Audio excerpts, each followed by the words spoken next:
পুলিশের সাবেক মহাপরিদর্শক বেনজির আহমেদ ও তার স্ত্রী সন্তানের নামে বিদেশে কোনো সম্পদ আছে কিনা সেই খোঁজ শুরু করেছে দুর্নীতি দমন কমিশন। সংস্থাটির পক্ষ থেকে বিদেশে সম্পদের খোঁজ নিতে বাংলাদেশ ফিনান্সিয়াল ইন্টেলিজেন্স ইউনিটকে চিঠি দেওয়া হয়েছে। দেশ থেকে অর্থ পাচার ঠেকাতে নীতিমালা প্রণয়ন ও সমন্বয়কের দায়িত্ব পালন করে বাংলাদেশ ফিনান্সিয়াল ইন্টেলিজেন্স ইউনিট। সংস্থাটি এগমন্ট গ্রুপ নামের একটি ফোরামের সদস্য। এই ফোরাম বিশ্বের 170টি দেশের সংশ্লিষ্ট সংস্থার সমন্বয়ে গঠিত, যারা অর্থ পাচার ও সন্ত্রাসে অর্থ সংক্রান্ত তথ্য দিয়ে কাজ করে।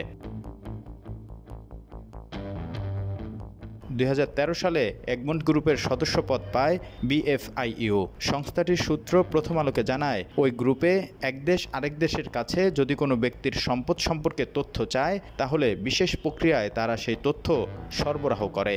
সংশ্লিষ্ট দেশের অনুমতি সাপেক্ষে তা আদালতে উপস্থাপন করা যায়। নাম প্রকাশে অনিচ্ছুক বিএফআইইউর একজন কর্মকর্তা প্রথম আলোকে বলেন, বেনজির আহমেদ ও তার স্ত্রী সন্তানদের বিষয়ে তথ্য চাওয়া হয়েছে।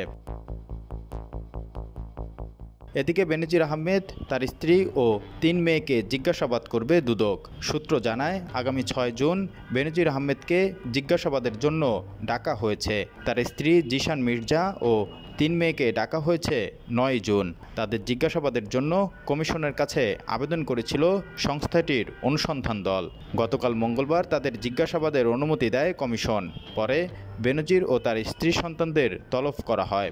দুর্নীতি দমন কমিশন বিভিন্ন সংস্থাকে বেনজির পরিবারের সম্পদের তথ্য চেয়ে চিঠি দিয়েছিল। বিভিন্ন সংস্থা থেকে তথ্য আসছে, এখনও পর্যন্ত বেনজির পরিবারের 621 বিঘা জমি, 19টি কোম্পানির শেয়ার, গুলশানে থাকা 4টি ফ্ল্যাট, 30 লাখ টাকার সঞ্চয়পত্র, 33টি ব্যাংক হিসাব এবং 3টি বিও হিসাব পেয়েছে দুর্নীতি দমন কমিশন। আদালতের আদেশে এসব সম্পদ জব্দ ও অবরুদ্ধ করা হয়েছে। দুদক সূত্র বলছে, অস্ট্রেলিয়া, কানাডা, সিঙ্গাপুর ও সংযুক্ত আরব আমিরাতের দুবাইয়ে বেনজির পরিবারের সম্পদ থাকতে পারে বলে ধারণা করছে তারা। প্রাথমিকভাবে বিভিন্ন সূত্রে তারা কিছু তথ্য পেয়েছে। সম্পদ আছে কিনা সে বিষয়ে সুনির্দিষ্ট তথ্য পেতে বিএফআইইউকে চিঠি দেওয়া হয়েছে। বেনজির আহমেদের বিরুদ্ধে সম্প্রতি দুর্নীতি ও অনিয়মের মাধ্যমে বিপুল সম্পদের মালিক হওয়ার অভিযোগ ওঠে। এরপর তার জ্ঞাত আয় বহির্ভূত সম্পদ অনুসন্ধানে কমিটি করে দুদক। বিএফআইইউর একটি সূত্রের দাবি, সম্পদের তথ্য অনুসন্ধানের বিষয়টি আগেই টের পেয়ে বেনজির আহমেদ ও তার পরিবারের সদস্যদের নামে থাকা ব্যাংক হিসাব থেকে টাকা তুলে নেওয়া হয়। ফলে যে 33টি ব্যাংক হিসাব অবরুদ্ধ করা হয়েছে, সেগুলোতে তেমন কোনো অর্থ পাওয়া যায়নি। দুদকের অনুসন্ধান ও সম্পদ জব্দের বিষয়ে বেনজির আহমেদের মুঠোফোনে গতকাল যোগাযোগের চেষ্টা করা হলেও সাড়া পাওয়া যায়নি। গত সোমবার এই প্রতিবেদক যান রাজধানীর গুলশানের র্যানকন আইকন টাওয়ারে, যেখানে বেনজির পরিবারের 4টি ফ্ল্যাট রয়েছে। যদিও বেনজির পরিবারের কারোর সঙ্গে কথা বলা সম্ভব হয়নি। বেনজির আহমেদ ও তার পরিবারের সদস্যদের বিদেশ চলে যাওয়া ঠেকাতে দুদক আদালতে নিষেধাজ্ঞা জারির আবেদন করতে পারে বলে সূত্র জানিয়েছে। তবে এ বিষয়ে দুদকের কারো আনুষ্ঠানিক বক্তব্য পাওয়া যায়নি।